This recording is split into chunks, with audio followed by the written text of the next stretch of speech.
ba za ka fi ni ba, komai kuɗinka ba za ka kai ni ba.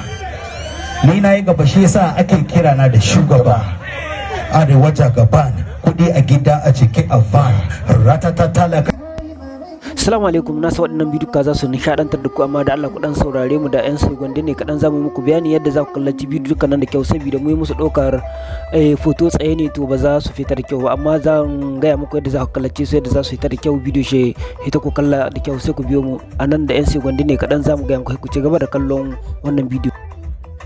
To abu na farko da zaka yi bayan ka shigo a YouTube nan ga kaga wannan bidiyo ka danna shi haka, ba ka danna bidiyo kana kallo ba kamar haka, to sai ka danna a nan sama nan hurin wannan kamar reglaje, bayan ka danna kuma nan ƙasa ka danna, bayan ka danna ƙasa nan to kuma zaka nan ƙasa da ƙara danna hurin da ku gani a sa abu, hurin da kun gani a sa abin jan nan zaka danna. Idan ka iske shi to wannan zabi na ƙasa hurin dan 1 da 4 biyu to sai ka mai ka sai zabi na sama duka wanga mai dan biyu haka ko kuma dan 7 kana iske zabi na da sama, to bidiyo zai fita da ka danna akan shi bidiyo zai fita.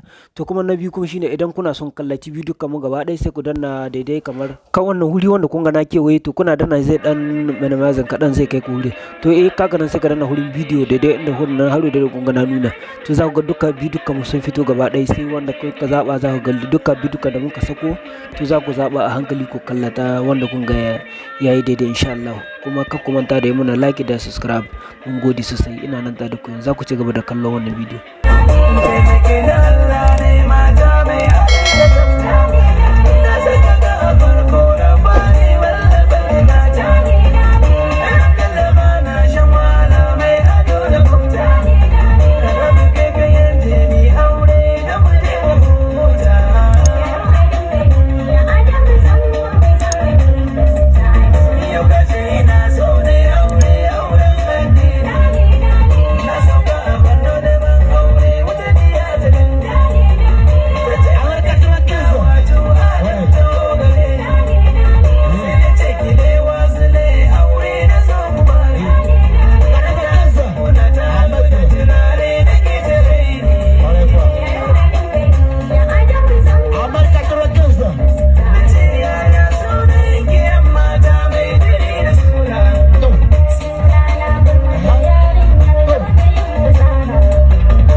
Allah ku ta ma Adam ɗan zango. Assalamu alaikum wa rahmatullahi wa barakatuhu, barkamu da kasance daidai wannan lokaci, da fatan dai na san wannan shiri ya burge ku, to sai ku biyo mu a wannan YouTube tamu ta Uma Shoko TV. za mu gabatar muku da wasannin da Adamu A Zango da shi da Sani Ahmed a nan ƙasar Cote d'Ivoire. Mun yi muku ɗauka da kamera ta musamman, wasa ta farko har ta biyu har zuwa wasa ta uku. Wannan wasa ita ce ta uku, to akwai wasa Sani Ahmed shi ma ta uku, akwai kuma da nan za mu shigo wasa ta biyu har mu zo wasa ta ɗaya. Ku biyo mu cikin wannan YouTube tamu ta Uma Shoko TV, ku danna mana subscribe, sai ku danna mana ƙararrawar zara an sako sabon bidiyo YouTube sanar da ku.